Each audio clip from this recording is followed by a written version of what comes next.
Om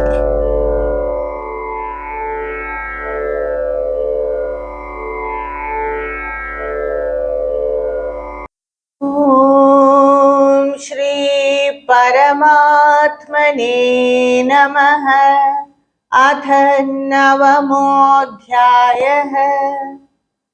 In the last few shlokas of Bhagavad Gita, chapter 9, that is from shloka 13 to 19, Bhagavan Krishna said about the different types of bhaktas and the different types of bhakti.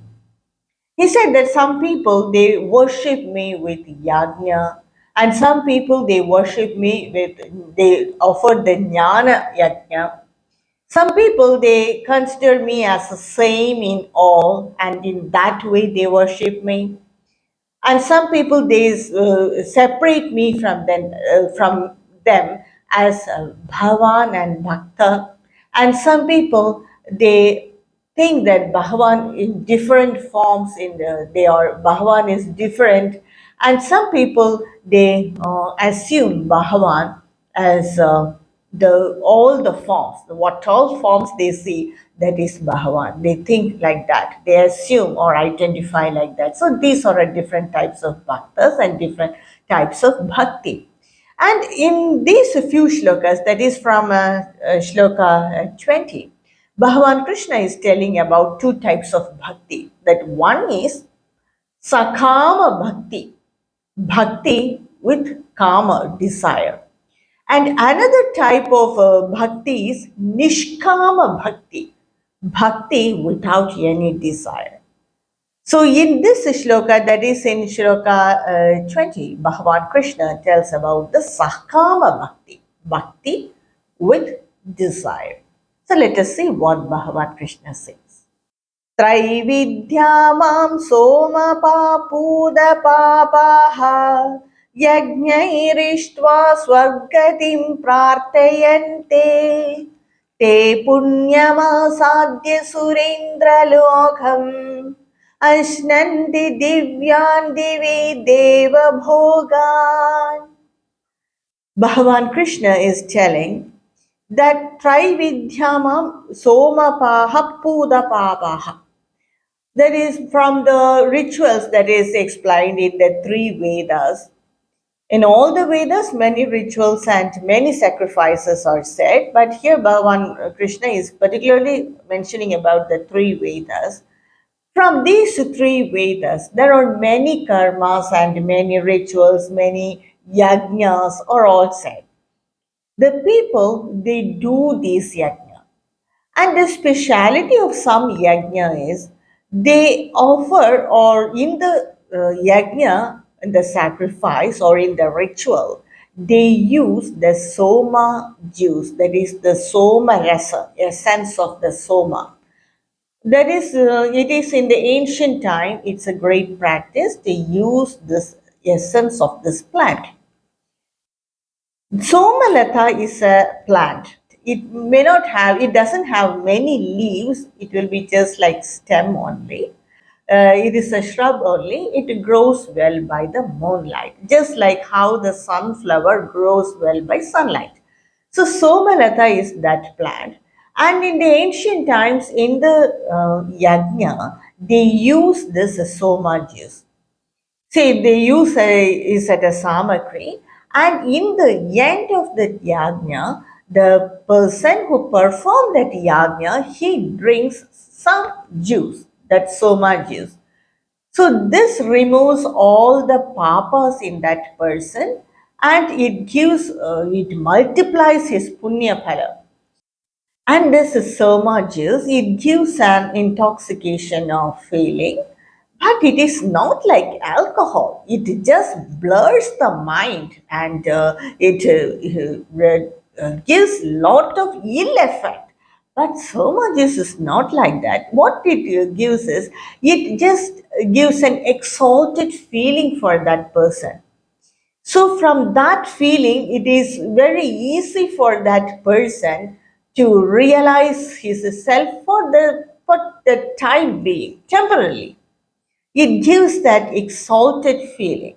It will not blur the mind, but it will give an exalted feeling, so that person may feel so exalted, flying like a devata. So it is one kind of plant, and the juice is used for the yajna, as well as in the end, that person who performs that yajna, he will drink that juice.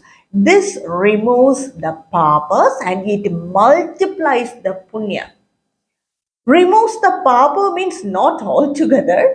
It removes many papas and it gives punya. That is, it multiplies the punya phala. Bhagavan Krishna is telling. This punya is like a currency. You can use it for anything. Some people, you have seen that some people use their currency for doing good things, for doing dana, for sacrifice, for buying something for them. But some people, they use it to go in the wrong way also. Some people use it to attain knowledge. So just like that, this punya or any punya earned is just like a currency. With this punya, we can do whatever we want. We can attain knowledge. We can attain all the material wealth. We can ask for or desire for Swargaloka. Bhagavan Krishna is telling about that. Traividyamam somapaha pudapapaha. By doing this yajna, which involves this soma juice, they remove their sin and yajnairištva swargadim prarthayanti, and they worship me for swargaloka. They worship me for Swargaloka, that is going to heaven. They do not want anything else. They do not want any material wealth, or they do not want the jnana, but they desire for Swargaloka. Te punyamasadhya surendra lokam. They want to go to the Surendra Loka, that is the way to heaven. Punyam, by attaining that punya, using that punya attained by these sacrifices, they by drinking this juice, and so the punya will be multiplied. By that punya, they want to go to Surendra Loka. Surendra Loka means the abode of gods, or the heaven, we say in common language.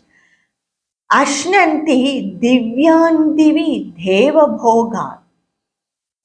They're attaining there they enjoy all the divine pleasures. So to enjoy the divine pleasures, they are going there.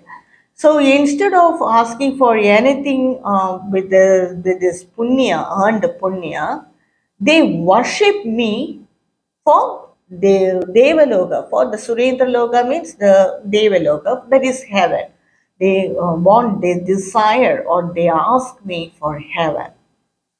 So this is the sakaama bhakti, bhakti with a desire. At least they are okay. What we we desire for some money, we desire for material benefits, we desire for status, or we desire for promotion or anything, or higher pegs or higher salary. So these are all different people worshipping Bhagavan Krishna.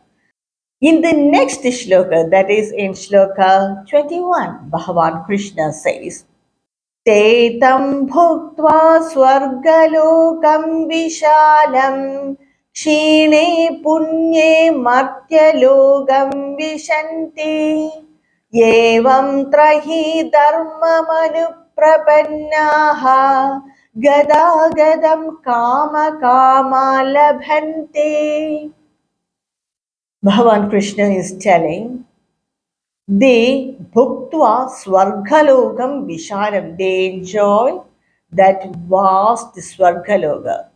After going to the swargaloka, earned from the punya by doing yajnas in this world, in this mrityuloka, by doing yajna, by earning punya, by multiplying the punya, they go to the Swargaloka, that vast, beautiful Swargaloka. What happens then? Shene punye Martyalokam Vishanti. After their punya karmas are exhausted, they enter this world of birth and death. Mrityalokam, this loka is Mrityalokam because only here we die. In Devas, they don't die. They just, after their punyas are over, they come down. That's all. Why Bhagavan Krishna is telling the Swarga as not that fit for earning, after earning punya, reaching Swarga Loka is a secondary. Why? Because that Loka for anyone is temporary. After the punya karmas are exhausted, they have to come down. Not only that, these position of the devas are attained by doing karma and not by jnana. So if they attain this position by jnana, then that position will be permanent. But they have attained this only by doing punya karmas. By time it will exhaust. The same for papa also. Whatever Ghora Papi he may be, uh, at one day or other, all his papas will be exhausted. And after that, his punya pala will start. So that's same for papa as well as punya. Whatever it may be, at one time or other, it will exhaust. So for both of that, it's same. But for the Punya Loka, they go to heaven, be there with the Devas, enjoy all the divine pleasures, and after that, they enter the Matya Lokam, that is this Loka, this world, Jagat, which has death and rebirth. Evam Traye Dharma Anuprabhanna. So they follow all the rituals and abiding by the injunctions of the three Vedas. That is Rig Yajur Sama. Abide by the injunctions or the laws or the rules given by in the three Vedas. They follow that. Gada Gadam Kama Kama Labhante. So they have desires. Because of their good karmas, they go to heaven. After that, good karmas are exhausted, they enter there. Gada, agada, go, come back. Why do they do this? Only because of desires. They do not find any way to come out of the circle. They assume their finite nature. They think that they are finite. They assume that nature. And they are in that circle going round and round, and they do not know to come out of it. So that's the phala of the sakaama bhaktas. And these sakaama bhaktas are also great devotees. They are great bhaktas, but the only thing is they have desires. So when they have desires, their bhakti is divided between the desires and Bhagavan. So one cannot say it is a one-pointed bhakti, but they are also great devotees, completely devoted to Bhagavan, but they have desires. Now Bhagavan Krishna is telling about the nishkaama bhaktas, where the bhaktas only desire Bhagavan and nothing else. अनन्याश्चिन्तयन्तो मां ये जनाः पर्युपासते तेषां नित्याभियुक्तानां योगक्षेमं वहाम्यहम्. Bhagavan Krishna is telling here about the other type of bhaktas, that is the nishkama bhaktas. Ananya Chintayantaha, they do not have with any other thinking other than me, without any other thoughts other than me. Ananyas Chintayanto Mam, without any other thinking other than me. Some jana, some people, they worship me, paryupasate, they worship me. For them, since they are always ever united with me, Nitya Abhiyuktana, they are always united with me, so they do not have any other thoughts. So what Bhagavan do there? He takes care of that bhaktas, and he is declaring and he is saying that Yoga Kshemam Vahamyaham, I take care of their yoga and kshema. What is the difference between yoga and kshema? Yoga means to attain what all are not there, to yearn more, to look after their daily needs. Because every day they want food, every day they want shelter, every day want to take care of other physical needs. So all that Bhagavan in one form or other, he will take care of that. That is yoga. Kshema means to protect what all that person has already. Sometimes when we greet people, we say, "Are you kshema? Everything is kshema for you?" Because what all you have earned, is it safe? That's very important. If we yearn and earn, and if it goes through one other opening, then what's the use of earning?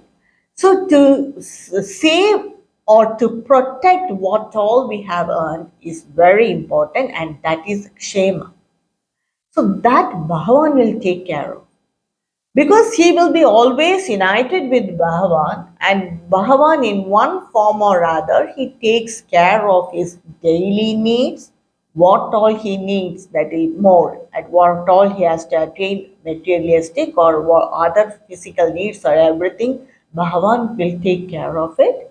And he also protects what all he has already has, he protect it. That is, he will take care. Bahami, I will carry or I will take care of his all his earnings and what his daily needs.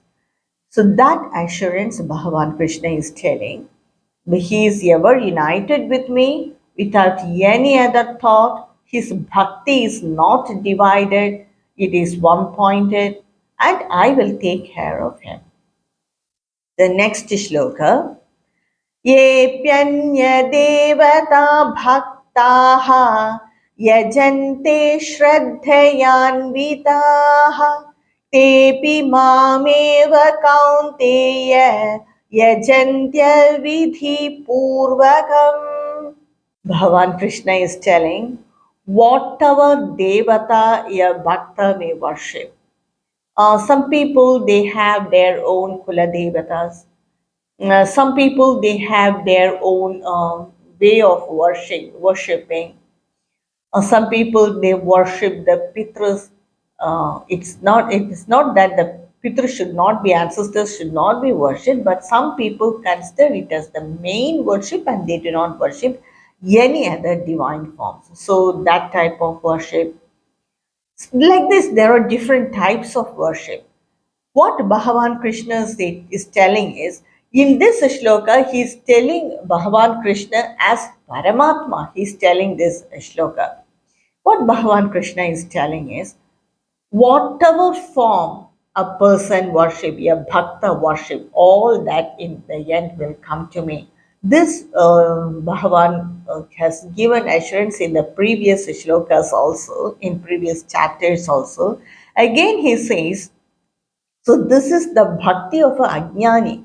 So whatever finite form of worship the person do, that in the end is coming to me only. But it is avvidhi purvaham, but not in the right way. In chapter 7 and chapter 8, Bhagavan Krishna said, if we worship the finite form, then you will merge in the form only. So you will be finite. Moreover, that finite form of divinities, they will not have attained that position by jnana, by some punya karma, or some people, they just for their own advantages, they create some energies, they create and worship those energies. So we may not have jnana, so we may not be relieved from that energy. If we go and get caught in that energy, we will not be relieved from it. So Bhagavan Krishna is cautioning here, whatever you worship, in the end you will go there. And whatever form of worship a person may do, he is worshipping me in one way, but not in the right way. He is worshipping me only through that form, but not in the right way. Now one may ask, isn't both not the same? Anyway, I am worshipping you. Why not I go and merge in Bhagavan Krishna? The problem here is, or the point here is, if we worship or if we think that form is that finite form, it is that that everything is that finite form, then our individuality will not be expanded. It will be individual only. It will be separate only. So we will merge with that finite form only. We may not realize our infinite nature. So, because of that, this type of worship is worshipping small divinities or devatas. But here, Bhagavan Krishna is mainly telling about the devatas like the Indra Deva, Varuna Deva, Agni Deva. Indra Deva, the king of all the devas, he attains, it is the name of a position. Any jiva can attain that position. That position is attained by any jiva if he perform 100 Ashwamedha yagnas. That's why when someone do a lot of punya or do tapas, even when the rakshasas they do tapas, immediately Intradeva will be irritated and some way he will come and disturb them. So it is only a position, and at one time or other, that jiva now and enjoying that position will lose that, and he has to come back to this Mriti Loka only. So Bhagavan Krishna is telling all the devatas they attain that power by punya and not by knowledge. So whatever form of worship we do, we are worshipping Bhagavan Krishna, but the wrong way. Aviti purvaham, not in the right way. Aham hi sarvayajnanam bhokta cha prabhureva cha natu mam abhijananti tatvena tascha vantite. Aham hi sarvayajnanam. This point also Bhagavan Krishna said in the previous chapters. I am that one who receives all the offerings. Whatever yajna you do, I am that one who receive all the offerings. Aham hi sarva yajnanam. I am the all the sacrifices, enjoyer of all the sacrifices. Bhokta. Cha Prabhureva cha. I am the Lord also. So I am the Lord, I am the enjoyer of all the offerings that you give by different sacrifices, whatever sacrifice it may be. I am the person who enjoy the sacrifices because I pervade everything. You may offer it to Indra, but I am the one behind it who receive it. And he says that I am the enjoyer of all the sacrifices in whatever sacrifice you do and whatever way you perform the yajnas. I who receive the sacrifice and I am the Lord of all the sacrifices. Natu mam abhijananti. You do not know me. You do not recognize me. Tattvena, in reality, I am that core Brahman. I am your Atma. I am all pervading. There is no place in this creation where I am not there, but you do not realize me. Because of that, what happens? Chavantite, that is, they fall. Since they do not understand my real nature, they fall. So that is the words of Bhagavan Krishna in this shloka 24. And in the next shloka, Yanti devavrata devan pitrun yanti pitruvrataha bhutani yanti bhutejyaha yanti madhyajinopi mam. Bhagavan Krishna is explaining his words.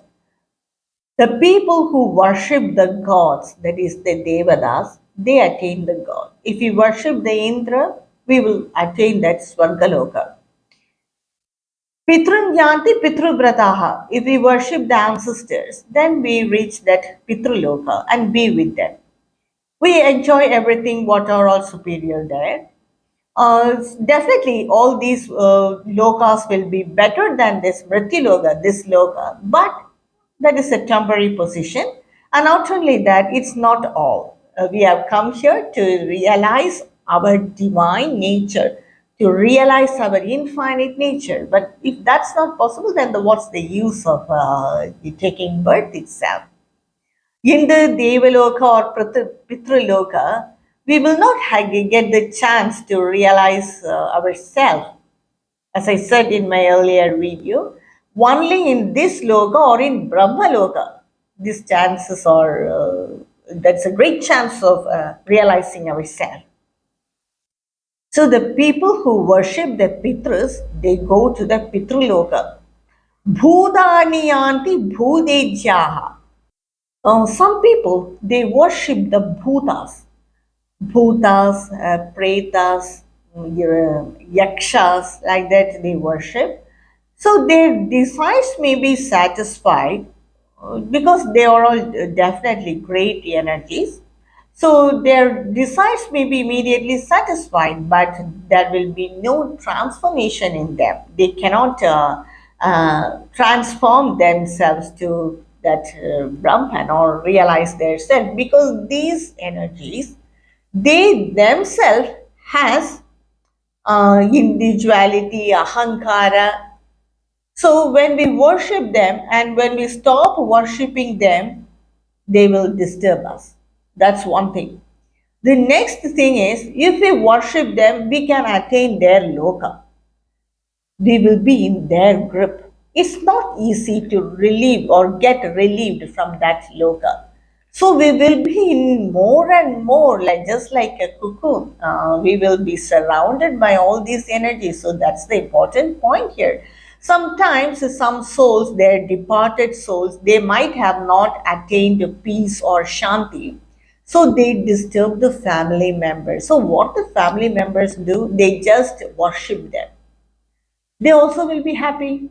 So they will give them what all they desire. The problem here is after their lifetime, they just merge in these energies, or that energies will grip them or get hold of them. So these all should be avoided, Bhagavan Krishna is telling. Bhutani yanti bhudejyaha. The people who worship the bhutas, they go to the bhutaloka. Yanti madhyajinobhimam. The person who worship me, he will attain me. So that's the difference, and Bhagavan Vishnu is cautioning all the bhaktas to worship that Ishvara form. That is, Ishvara is Brahman with Maya. We can worship Bhagavan Shiv, or they are all pure energies. Bhagavan Shiv, Ma Kali, Ma Rajrajeshwari, Kartikeya, Ganapati, Mahalakshmi, Vishnu, Saraswati. These are all Ishwaras, divine, pure energies. But some energies, they will have rajasic and tamasic gunas, but somehow they attain that position because of their punya phala.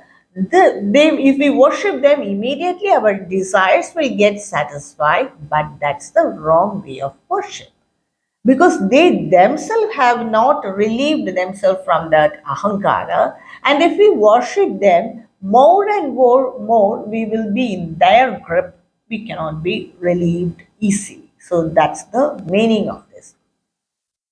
Now, Bhagavan Krishna says, my bhaktas, they come to me. So is it difficult to worship Bhagavan? In what way we should worship him? Let us see. He is explaining this in his next shloka, 26th shloka, and this is a very famous shloka. Patram pushpam phalam toyam yo me bhaktya prayachati tadaham bhaktubahridam ashnami prayatatmanah. Patram means leaf, pushpam, flowers, phalam, fruits, toyam, water. In any way, taking any one of this, Just offer me with bhaktya prayachati, with devotion, complete devotion. You give me, that's enough. Because all cannot offer fruits. For some people, it may be costly or not available. The same with pushpa. Every place, or it's not available. It's not easily available. Patram, tulsi leaves, or any other leaves, not easily available. But water, anyone, if yeah, we cannot live without water. That's why we selected this planet to exist. So we can offer water, worship Bhagavan with devotion. That's enough. Prayatatmanaha, pure minded, with bhakti, with love, with devotion. If you worship Bhagavan, offering any one of it, I will accept it. Tadaham bhakti bahrutam ashnami. When given any of this with devotion, bhakti, pure mind, I will accept it. यत्करोषि यदश्नासि यज्जुहोषि ददासि यत् यत्तपस्यसि कौन्तेय तत्कुरुष्व मदर्पणम्. Bhagavan Krishna is telling, whatever you do, yet karoshi, whatever you do, ashnasi, whatever you eat, Juhodi, whatever you give as offering or in the sacrifice, whatever you do, whatever you give, whatever tapas you do, Kaunteya, give that, those practices of austerity, everything, give that, offer that to me. Then you will be purified of all defects in it. When we do any karmas, we are all human, and to err is a human nature. Sometimes mistakes may happen. So the dosha occurring due to that is pratyavara dosha. When we offer everything to Bhagavan first and do it, then that dosha will be removed. Some people, whatever they cook at home, they offer it to Bhagavan and take it, eat it after that as prasada. Some people, whatever they do, even if they do some project work like that, they keep all the papers before God, before submitting it. Some children, before going to examination, they keep all their writing materials, everything before Bhagavan, offering it before Bhagavan. Some people, when they do yajna sacrifices, we have seen in some traditional Hindu homes or in some temples, they keep all the samagris for that sacrifice, related samagris for that sacrifice before Bhagavan, worship him, then start the yajna. So that's what Bhagavan Krishna is telling. Even when we take vrata, offer before breaking that vrata, offer some water before Bhagavan and then drink it, take it. So when we give everything to Bhagavan, it's a great blessing. What all you do, Kaunteya, what all you do, Arjuna, just offer this before me, offer it to me, and then you take. So, what is the result of it? Bhagavan Krishna is telling in the next shloka. Shubha Shubha Phalairevam Mokshyase Karma Bandhanaihi Sanyasa Yoga Yuktatma Vimukto Mamupaishyasi. By this, when we offer everything like this, what happens is Shubha and Ashubha Phala. But it will erase the Shubha Phala also. You will be mokshase. You will be relieved from all the karmas that bind you, Arjuna. Karma bandhanehi. You will be relieved from all the karmas. Some people, they may not be able to do karma yoga. So if we do karma yoga or any other different levels of practices, then it's okay. They will be relieved from the karma bandha. So, but some people, they may not be able to do that. But what Bhagavan Krishna is telling is, whatever you do, offer it to me, then you will be relieved from the karma bandha that is fit for renunciation. Sannyasa yoga yuktatma, for that is very helpful for the people who want renunciation, who wants to be relieved. Vimukto mamo vaishyasi, that is, they want to be liberated. And when they want to be liberated, and even when they do some karmas, offer it to me. Then all the Shubha and Ashubha Phala will be removed. So you will not be bound by that karma.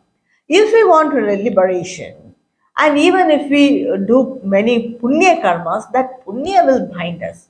But when we offer that to Bhagavan and do it, we will be relieved from the karma bandha, the bondage of karma. So that will facilitate our liberation. That will help us to renounce our life and attain knowledge. So these are the words of Bhagavan Krishna in this chapter. Now I take a break and continue with the rest of the slokas of this chapter in my next video. यत्र योगेश्वरः कृष्णः यत्र पार्थो धनुर्धरः तत्र श्रीर्विजयोर्भूतिर्ध्रुवा नीतिर्मतिर्मम. ॐ श्रीकृष्णार्पणमस्तु.